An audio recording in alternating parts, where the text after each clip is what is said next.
Hello student. आज के इस वीडियो के अंदर हम कवर करने जा रहे हैं एक नया टॉपिक जिसका नाम है परसेंटेज। इस टॉपिक के अंदर हम लोग डिस्कस करेंगे एग्जाम के दृष्टिकोण से जो आई हुए महत्वपूर्ण और इम्पोर्टेंट क्वेश्चन जो अक्सर बार बार एग्जाम के अंदर रिपीट होते हैं। चलिए शुरू करते हैं आज का हमारे जो टॉपिक है परसेंटेज उसके कुछ क्वेश्चन। हमारा पहला क्वेश्चन है, तीन उम्मीदवार है ए बी और सी। क्या नाम है तीनों उम्मीदवारों का? ए, बी और सी। क्या बोल रहा है कि ए है बी से 50% अधिक वोट प्राप्त करता है, यानी अगर बी 100 वोट प्राप्त करेगा तो ए कितना वोट प्राप्त करेगा? 150। बात कर रहे हैं आगे, ए सी को 18,630 वोटों से हरा देता है, यानी कि ए माइनस सी जो वोटों का जो डिफरेंस है वो डिफरेंस कितना? 18,630 वोटों का है। आगे क्या दे रहा है, यदि यह ज्ञात हो कि बी सी से 5% अधिक वोट प्राप्त करता है। बी जो है वो सी से 5% अधिक, यानी कि अगर सी 100 वोट प्राप्त करेगा तो बी कितना वोट प्राप्त करेगा? 105। तो मतदाता सूची पर अंकित मतदाताओं की संख्या, यानी कि ये क्या बोल रहा है, जो अंकित मतदाता है उनकी संख्या पूछ रहा है। ज्ञात कीजिए। दिया गया है मतदाता सूची के 90% मतदाताओं ने वोट किए तथा कोई भी वोट अवैध नहीं था, यानी कि जितने भी जो टोटल वोटर्स थे उनके अंदर से वोटिंग कितने लोगों ने की? 90% की। लेकिन ये पूछ क्या रहा है? अंकित मतदाताओं की संख्या, यानी कि 100% की वैल्यू पूछ रहा है। तो देखो इस तरह के क्वेश्चंस को कैसे सॉल्व करते हैं पहले ये देखते हैं। सबसे पहले देखते हैं ए बी और सी तीन उम्मीदवारों के नाम लिख लिए। जो ए है, ए बी से 50% वोट अधिक प्राप्त कर रहा है, बी सी से कितना परसेंट वोट अधिक प्राप्त कर रहा है? 5%। एक बार इनके फ्रैक्शंस को सॉल्व कर देते हैं। देखो फ्रैक्शन को सॉल्व करते हैं तो इसको काट देते हैं 50 से, ये कटेगा 2 बार, ये कटेगा 3 बार। ये इसको काट देते हैं 5 से, ये कटेगा 20 बार और ये कटेगा 21 बार। अब इनका रेशो क्या आ रहा है? ए बी का रेशो आ रहा है 3:2, बी और सी का रेशो आ रहा है 21:22। देखो इस तरीके से अगर रेशो आ जाता है तो उसको किस तरीके से सोल्व करना है? उसको सोल्व करना है, अगर ए का रेशो निकालना है तो इसको मल्टीप्लाई कर दो इससे, और अगर बी का रेशो निकालना है तो इन दोनों को ऊपर नीचे मल्टीप्लाई कर दो, और सी के रेशो के लिए इन दोनों को आपस में इस तरीके से मल्टीप्लाई कर दो। अब देखो यहाँ पे तो है 3 और यहाँ पे 21, कितना आ गया? ए का रेशो 3 को 21 से गुणा करेंगे तो कितना आ जाएगा? 63। बी को 2 को गुना करेंगे 21 से, ये कितना आ जाएगा? 42। और यहाँ पे सी का रेशो निकालने के लिए 2 को मल्टीप्लाई करेंगे किससे? 20 से, कितना आ जाएगा? 40 आ जाएगा। अब देखो ये क्या बोल रहा है, ये बोल रहा है कि a माइनस सी की वैल्यू कितनी दे रखी है? 18,630। a माइनस सी यानी कि a की वैल्यू कितनी है? 63 और c की कितनी है? 40। तो इन दोनों का डिफरेंस कितना हुआ? इन दोनों का डिफरेंस हुआ 23, और 23 की वैल्यू कितनी दे रखी है? 18,630। तो यानी कि अगर मैं निकालना चाहूँ एक की वैल्यू तो एक की वैल्यू कितनी हो जाएगी? 18,630 बटा 23। और यहाँ पे देखो इन सबका टोटल कितना है? इन सबका टोटल आ जाएगा 3 और 2 5, 6 और 4 10 और 4 14, यानी कि 145। तो यहाँ पे एक की वैल्यू निकल चुकी है तो 145 की वैल्यू कितनी हो जाएगी? मल्टीप्लाई कर देंगे 145 से। अब क्या बोल रहा है? ये बोल रहा है कि ये जो मतदाता है ये 90% मतदाता है जिन्होंने मतदान किए हैं। तो अपने को वैल्यू कितने की निकालनी है? अपने को निकालनी है 100% की। तो यानी कि ये जो वैल्यू है, टोटल जो वैल्यू है, ये टोटल वैल्यू कितने की है? टोटल वैल्यू है 90% की। यानी कि इसे अगर कैलकुलेट करना चाहें तो देखो 23 से इसको काटने की कोशिश करते हैं, कितनी बार करता है? 23 को मल्टीप्लाई करते हैं, सॉरी 18,630 को काटते हैं 23 से, तो ये कटेगा कितनी बार? 6 8 8 बार कट जाएगा। देखिए 8 से मल्टीप्लाई करते हैं, 8 के 24, 2 8 दूनी 16 और 2 18, 184, 2 बच जाएगा 23। तो 23 एकम 23 यानी कि 1 0 810। तो ये हो गया 810। तो यानी कि इसकी जो 90% की जो वैल्यू आ गई अपने पास में वो कितनी आ जाएगी? 810 मल्टीप्लाई 145। ये तो है 90% की वैल्यू। तो अपने को निकालनी कितनी है? 100%। 100% की वैल्यू कितनी होगी? 810 मल्टीप्लाई 145 डिवाइड बाई में 90 इंटू 100। एक जीरो से एक जीरो, और 9 से 81 को काटते हैं कितनी बार? 9 9 81, 9 बार। अब कर देते हैं इनको मल्टीप्लाई। मल्टीप्लाई करने पर देखो 9 बजे 45, 4 9 चौक 36 और 4 40, और हासिल की 4 9 एकम 9 और 4 13, और आगे कितनी है? Double zero. तो ये कितना हो गया? 1,30,500, 1,30,500 अपने कौन से ऑप्शन में? ऑप्शन नंबर ए में। तो इसका करेक्ट आंसर कौन सा हो जाएगा? Option number 1। चलिए बढ़ते हैं हमारे अगले क्वेश्चन की तरफ। हमारा अगला क्वेश्चन है x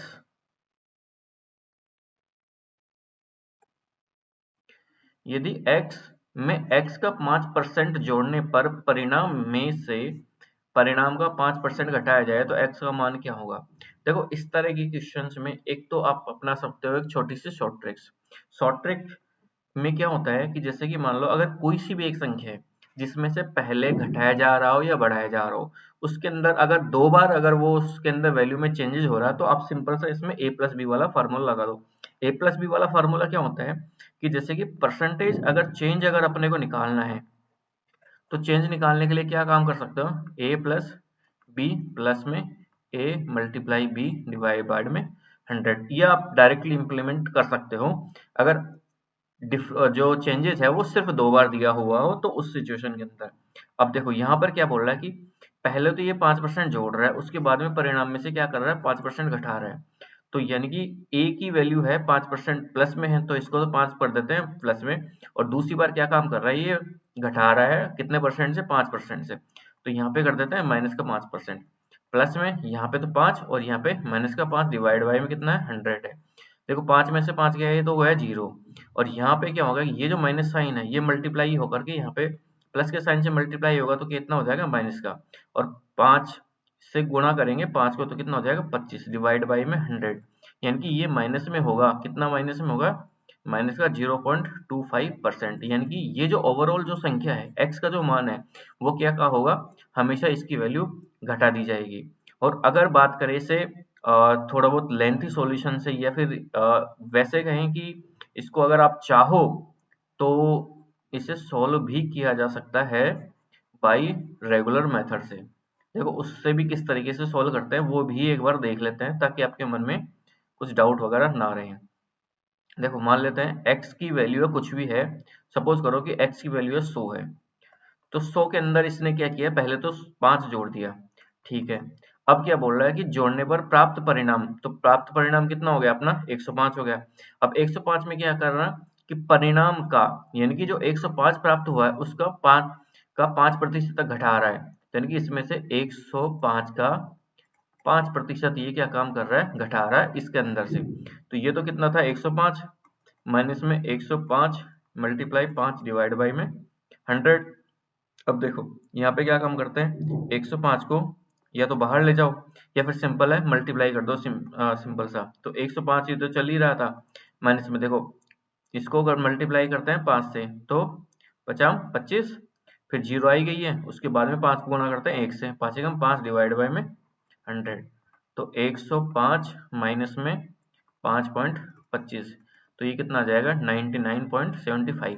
पहले जो एक्चुअल वैल्यू थी वो वैल्यू कितनी थी अपनी? 100 थी, अब कितनी हो गई?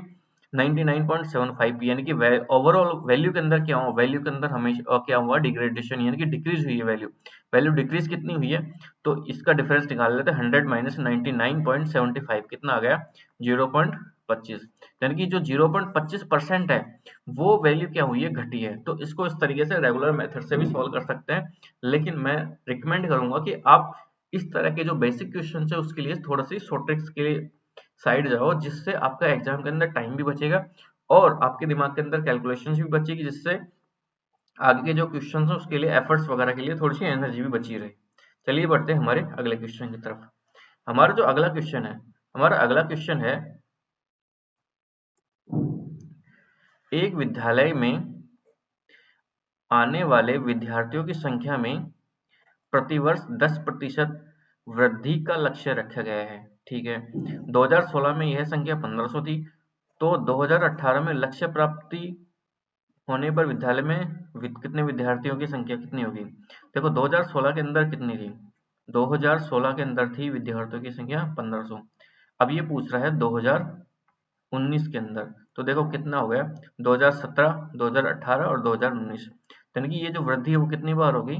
ये वृद्धि होगी 3 बार। तो 3 बार के लिए अपन क्या काम करते हैं कि देखो 1500 जो स्टूडेंट थे 1500 जो स्टूडेंट थे उसमें क्या काम कर रहा है, ये हर साल जो है वो 10% की वृद्धि कर रहा है। ठीक है, तो 110/100 हो जाएगी पहले साल, दूसरे साल भी 110/100 हो जाएगी, और तीसरे साल भी 110/100 हो जाएगी। एक जीरो से एक जीरो गई, एक जीरो से एक जीरो गई, एक जीरो से एक जीरो गई। यहाँ पे भी ये 2 जीरो है, इन दो से काट देते हैं। ठीक है, अब देखो 15 गुणा करते हैं 11 से। 15 गुणा 11 करेंगे कितना आ जाएगा, 5 और 6 और 1, 165। फिर मल्टीप्लाई करेंगे इस 11 से, तो इस 11 से मल्टीप्लाई करेंगे तो कितना आ जाएगा, 5 और 6 और 5 11 हासिल की 1, 6 और 1 7 और 1 8 और 1 एकम 1। इसको मल्टीप्लाई करेंगे वापस से इस वाले 11 से। ठीक है, तो 5 5 और 1 6, 8 और 1 9, और 8 और 1 9, और 1 एकम 1। लगता है कुछ गड़बड़ हो गई कैलकुलेशन के अंदर। इसको मल्टीप्लाई कर दिया था इससे, सॉरी ये 2018 है, तो यहाँ पे 2018 की बात कर रहा है, तो 2018 की यानी कि 2017 और 2018 ये कितनी बार कैलकुलेट होगा, केवल 2 बार कैलकुलेट होगा, और 2 बार कैलकुलेट अपना यहीं पे हो गया था। तो यहाँ पे कितना आ गया था, 1818, यानी कि 2 साल के बाद में इसकी जो विद्यार्थियों की संख्या है वो कितनी हो जाएगी, 1818। तो इसका करेक्ट आंसर कितना हो जाएगा, बी आंसर। इसको अगर a प्लस बी वाले फार्मूले से अगर सोल्व करना चाहें तो देखो उससे भी इसको आसानी से सोल्व किया जा सकता है। ये हर साल कितने परसेंट की वृद्धि कर रहा है, 10% की। तो प्रतिशत जो चेंज है अगर वो निकालना चाहें तो वो कितना आ जाएगा, 10 प्लस 10 प्लस में 10 इंटू 10/100, यानी कि ये कितना हो जाएगा, 10 और 10 20। ये 2 जीरो से ये नीचे के 2 जीरो कट गए, यहाँ पे 1 बच गया, तो 20 और 1 21, यानी कि 21% की इसके अंदर ओवरऑल बढ़ोतरी होगी। तो 1500 का अगर 21% निकाले, 1500 इंटू 21/100, 2 जीरो से 2 जीरो कट गई, तो 15 एकम 15 हासिल किए, 15 दूनी 30 और 1 31, यानी कि 315 स्टूडेंट बढ़ गए हैं 1500 स्टूडेंट में से, और 1500 पहले थे। तो ओवरऑल अब टोटल स्टूडेंट कितने हो गए, 15 और 18, यानी कि 1815 स्टूडेंट अब 2018 के अंदर टोटल नंबर ऑफ स्टूडेंट हो गए हैं। तो इस तरीके से इन क्वेश्चनों को कई मेथड्स से भी आप सॉल्व कर सकते हो, और जैसे रेगुलर मेथड यूज में लेना चाहो तो रेगुलर मेथड भी यूज में ले सकते हो, और शॉर्ट ट्रिक से जाना चाहो तो शॉर्ट ट्रिक से भी इनको सोल्व कर सकते हो। हमारा जो अगला क्वेश्चन है, हमारा अगला क्वेश्चन है कि एक आयत की लंबाई में 20% की वृद्धि करने पर तथा चौड़ाई के अंदर 20% की कमी करने पर आयत के क्षेत्रफल में होने वाली वृद्धि या कमी का प्रतिशत कितना है। देखो इस तरह का जो क्वेश्चन है, इस तरह के क्वेश्चन के अंदर आप सिंपली एक ट्रिक अपनाया करो कि जैसे कहीं पर भी अगर a मल्टीप्लाई b वाली वैल्यू आ रही है, जैसे कि लंबाई गुणा चौड़ाई, या फिर जैसे कि भुजा इंटू भुजा, जैसे कि वर्ग के अंदर आता है भुजा स्क्वायर, तो इसे भुजा इंटू भुजा भी लिख सकते हैं। तो इस तरह की चीजों के अंदर आप सीधा सीधा आंख बंद करके a प्लस बी वाला फार्मूला चेक दो। इसके अंदर क्या होगा, इसके अंदर आपकी कैलकुलेशन बहुत ही फास्ट हो जाएगी और रिजल्ट तो तुरंत निकल के आ जाएगा। जैसे इसके अंदर क्या बोल रहा है, ये 20% की वृद्धि कर रहा है, तो 20% की वृद्धि कर रहा है, तो यानी कि 20, और उसके बाद में क्या कर रहा है, कमी कर रहा है, तो 20 तो प्लस का हो गया और 20 माइनस का हो गया, और फिर उसके बाद में प्लस करेंगे 20 मल्टीप्लाई में माइनस का 20 बटे में 100। अब देखो ये 20 से तो 20 कट ही गया, अब ये प्लस का साइन है और इधर अंदर की साइड माइनस का साइन है, मल्टीप्लाई होगा तो क्या जाएगा, ये माइनस का साइन, और ये 2 जीरो से ये 2 जीरो गई, तो ये क्या बच गया, यहाँ पे 2 बच गया और यहाँ पे 2 बच गया, तो 2 इंटू 2 कितना हो गया, 4। तो ये 4% की क्या है, ये ओवरऑल क्या हो रही है, कमी हो रही है। कमी किससे मालूम चल रहा है, इस माइनस साइन से। ये जो माइनस साइन है ये हमेशा अपने को कमी बताएगा, अगर यहाँ पे प्लस का साइन होता तो इसका मतलब है वृद्धि होती। तो यहाँ पे साइन किसका आ रहा है, माइनस का आ रहा, तो इसका मतलब है क्या हो रही है, कमी हो रही है। कितने प्रतिशत की कमी हो रही है, 4% की कमी हो रही है। चलिए बढ़ते हैं हमारे अगले क्वेश्चन की तरफ। अपना अगला क्वेश्चन है, कुछ पानी के अंदर 4% शक्कर है, यदि, एक मिनट रुकना थोड़ा सा, ठीक है। देखो कुछ पानी के अंदर 4% शक्कर है, यदि 6 लीटर पानी के अंदर 1 लीटर पानी वाष्प के रूप में उड़ जाता है तो बचे हुए पानी के अंदर शक्कर का प्रतिशत कितना होगा। ठीक है, देखो ये क्वेश्चन जब स्टार्टिंग में आया था ना, तो इस क्वेश्चन ने ये मान के चलो कि लोगों के होश उड़ा दिए थे, लेकिन हाँ, आज के टाइम में मैं ये नहीं कह सकता हूँ, क्योंकि इस तरह के क्वेश्चंस बहुत सारे आ गए हैं और लोगों ने अच्छे-अच्छे क्वेश्चंस की भी प्रैक्टिस कर रखी है। तो इसमें तो कोई डाउट नहीं कि आज के टाइम में एक अच्छा क्वेश्चन मतलब एक ये कह सकते हैं कि एक एवरेज क्वेश्चंस की श्रेणी में आता है, लेकिन फिर भी अगर देखा जाए ना, तो इनिशियल लेवल पे एक अच्छा क्वेश्चन इसे कह सकते हैं। तो चलिए इसे सॉल्व करने की कोशिश करते हैं। देखो, कुछ पानी है, अपने को ये पता नहीं है कि कितना पानी है, लेकिन ये मान लेते हैं कि यहाँ पे ये 100% पानी है। सॉरी, 100% कुछ वो है, क्या नाम से, मिश्रण है एक तरीके से। इसके अंदर से ये क्या बोल रहा है कि 4% शक्कर है। तो यहाँ पे 4% शक्कर है और 96% क्या है, जो वाटर है। अब ये क्या बोला कि 6 लीटर के पानी में से, यानी कि ये जो 100% की वैल्यू है ये कितनी है, 6 लीटर है। तो 6 लीटर है तो अपन इसकी 4% की वैल्यू यानी कि शक्कर की वैल्यू निकाल सकते हैं। तो शक्कर की वैल्यू 4% की वैल्यू कितनी होगी, 6 डिवाइड बाई में 100 इंटू 4, यानी कि कितना हो गया, 24/100%। अब आगे क्या बोल रहा है, 1 लीटर पानी क्या हो गया, वाष्पित हो गया। अगर ये 6 लीटर पानी है, इसमें से 1 लीटर वाष्पित हो गया, तो बचा कितना, 5 लीटर पानी। तो 5 लीटर पानी के अंदर से अब ये क्या बोल रहा है कि ये जो वैल्यू थी 24/6, सॉरी ये लीटर में था, तो ये जो वैल्यू है ये 5 लीटर का कितना प्रतिशत है। सिंपल है, इस वैल्यू को इससे डिवाइड करते हैं, मल्टीप्लाई कर देंगे 100, इसका क्या आ जाएगा, परसेंटेज आ जाएगा। तो इसका क्या निकालना, परसेंटेज। परसेंटेज कितना हो जाएगा, 24/100 डिवाइड में हमें क्या करना है, 5 लीटर, और मल्टीप्लाई ऊपर कितना करना है, 100। 100 से 100 गया, बचा कितना, 24/5। कहीं पे है ऑप्शन, ऑप्शन नंबर बी में। तो इसका करेक्ट आंसर क्या हो जाएगा, ऑप्शन नंबर बी। देखो ये जो क्वेश्चन है ना, ये थोड़ा सा ट्रिकी क्वेश्चन इसको कह सकते हैं। अगर आपने हल्का सा थोड़ा सा प्रेजेंस ऑफ माइंड दिखा दिया ना, तो इस क्वेश्चन में कुछ भी नहीं है। सिंपल सिंपल सा इसने क्या बोल रखा है कि पहले 6 लीटर पानी था, उसके बाद में 5 लीटर पानी हो गया।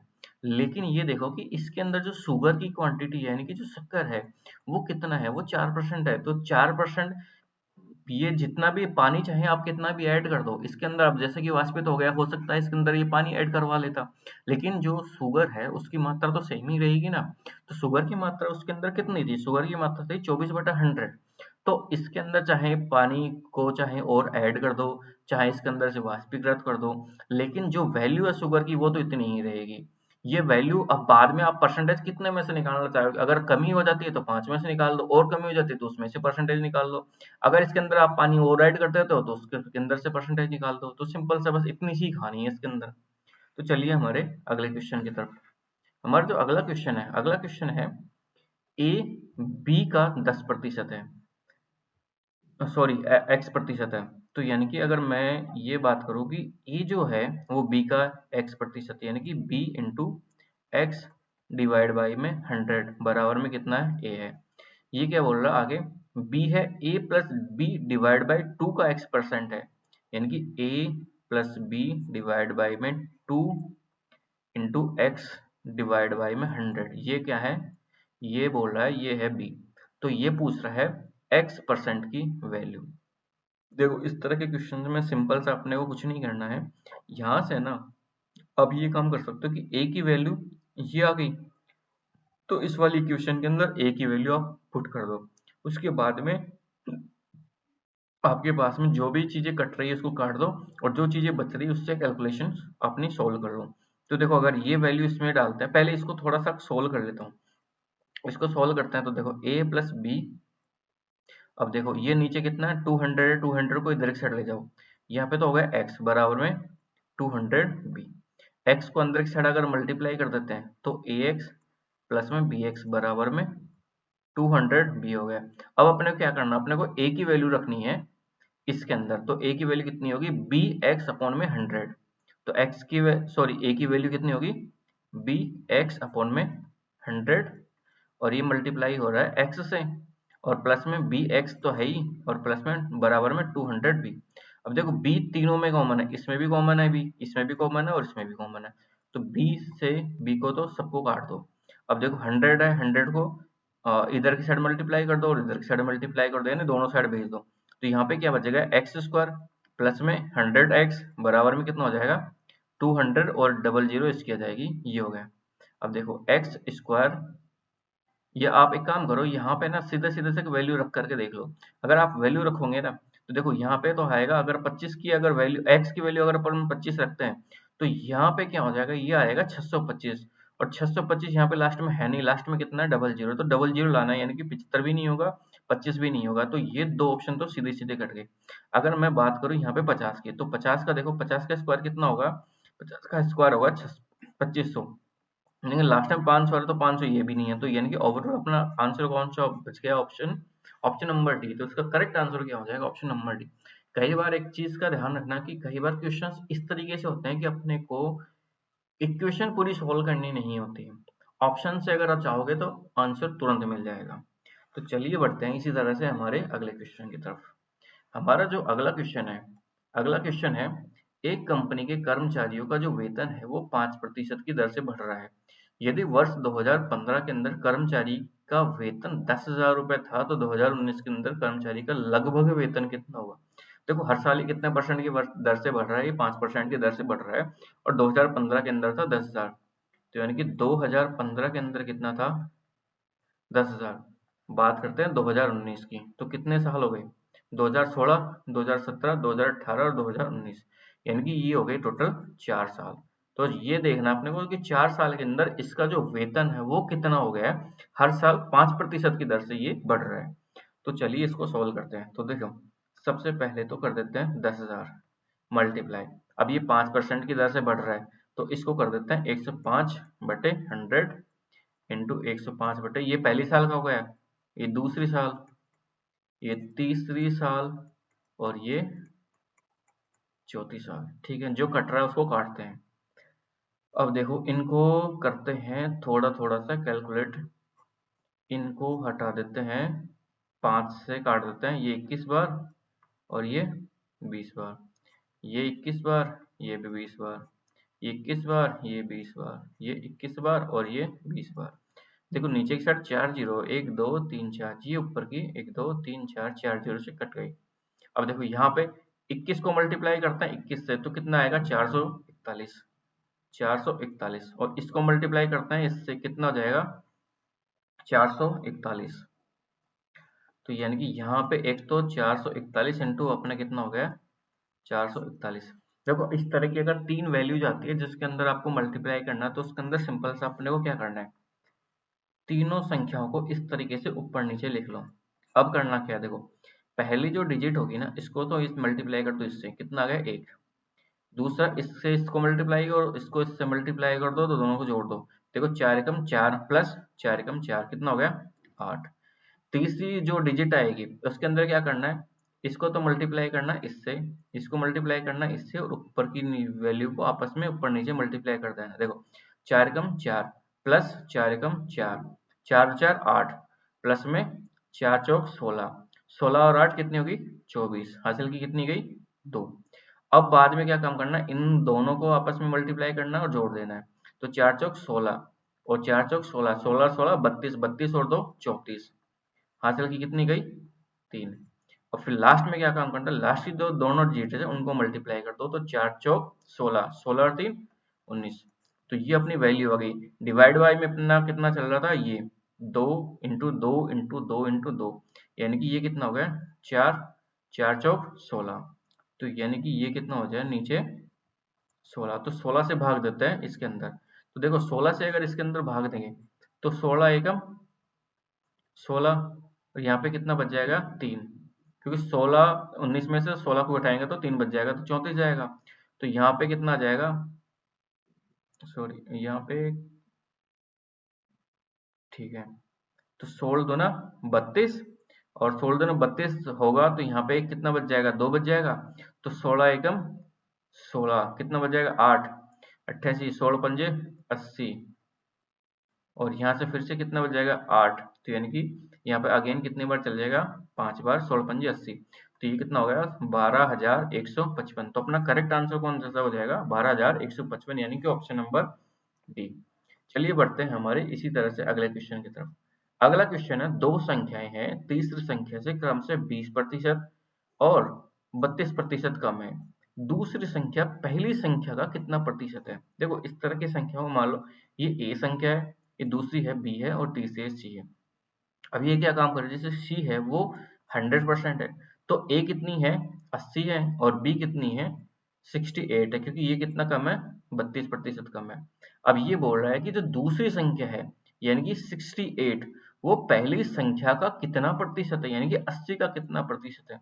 तो सिंपल सा है, देखो 68 डिवाइड बाय में 80 इंटू में 100, यही तो करना है। अब देखो इसको काट देते हैं 20 से, ये कटेगा 5 बार, ये कटेगा 4 बार। इसको काटते हैं 68 को 4 से, कितनी बार कटेगा 4 एकम 4, 4 7 28, 17 इंटू 5 कितना होता है 17 5 85। तो अपना कौन सा हो जाएगा, ऑप्शन नंबर डी इसका करेक्ट आंसर हो जाएगा। चलिए बढ़ते हैं इसी तरह से आगे के क्वेश्चन की तरफ। अगला क्वेश्चन है, यदि एक शहर की जन्म दर तथा मृत्यु दर प्रत्येक 10% है, 2 वर्ष बाद में उस संख्या की लगभग जनसंख्या क्या होगी यदि वर्तमान जनसंख्या इसकी है 3000 है। देखो इस तरह का जो क्वेश्चन है उसके अंदर लगाना तो a प्लस बी वाला फार्मूला है, लेकिन जन्म दर और मृत्यु दर दोनों आ रही है साथ साथ में। तो अपने को क्या काम करना है कि एक साल के लिए इसके अंदर जो ऐड भी करना है और लेस भी करना है। तो देखो वो किस तरीके से करते हैं, देखो स्टार्टिंग में इसकी जनसंख्या कितनी थी 3000 थी। तो अगर पहले वर्ष के लिए अगर मैं बात करूं तो पहले वर्ष के अंदर क्या होगा कि सबसे पहले जन्म दर यानी कि जो जनसंख्या वो ऐड हो रही है, तो वो कितनी हो जाएगी 110 बटा 100। उसके बाद में ये 10% से कमी भी हो रही है, तो यानी कि 10 90 बटा 100, ये किसके लिए है, ये मृत्यु दर के लिए। ये तो हो गई कहानी एक साल की। इसी तरीके से दूसरे साल में भी यही कहानी रिपीट होगी, 110 बटा 100 इंटू में 90 बटा 100, क्योंकि दूसरे साल भी क्या है कि जन्म दर और मृत्यु दर भी इतनी ही है, 10% जन्म दर और 10% मृत्यु दर। इसे करते हैं कैलकुलेट और इससे आ जाएगा अपना डायरेक्टली आंसर। देखो दो जो जीरो कट रही है उसको तो काट दो, यहाँ से एक जीरो गई, यहाँ से भी गई। अब नीचे की साइड कितनी जीरो है, देखो दो जीरो को ये दो जीरो से काट देते हैं और एक जीरो को एक और काट देते हैं। अब नीचे की साइड बच रही है वो अपनी एक जीरो। अब देखो कैलकुलेट करना शुरू करते हैं। देखो ये कितना हो गया, अपन इनको मोटा मोटा कैलकुलेट करते हैं। 3 को गुणा कर देता हूँ मैं, पहले इनको कर देते हैं जो छोटी छोटी इजी हो रही है। 9 इंटू 9 कितना हो गया 81। 81 को मैं मल्टीप्लाई करता हूँ 3 से, तो ये कितना हो जाएगा 3 और 8 दिया 24। इसको मल्टीप्लाई करता हूँ अब 11 से, देखो 11 से मल्टीप्लाई करेंगे तो 3 7 6 और 2। इसको फिर से मल्टीप्लाई इस वाले 11 से कर देते हैं, तो ये देखो ये कितनी हो जाएगी, ये हो जाएगी और 3 और 7 और 3 10 हासिल की 1, 6 दूनी 12 13 और 1 14 हासिल की 1। उसके बाद में 6 और 2 8 और 1 9 और 2। तो ये आ रही है अपनी, और डिवाइड बाय में कितनी है, डिवाइड बाय में चल रही है 10।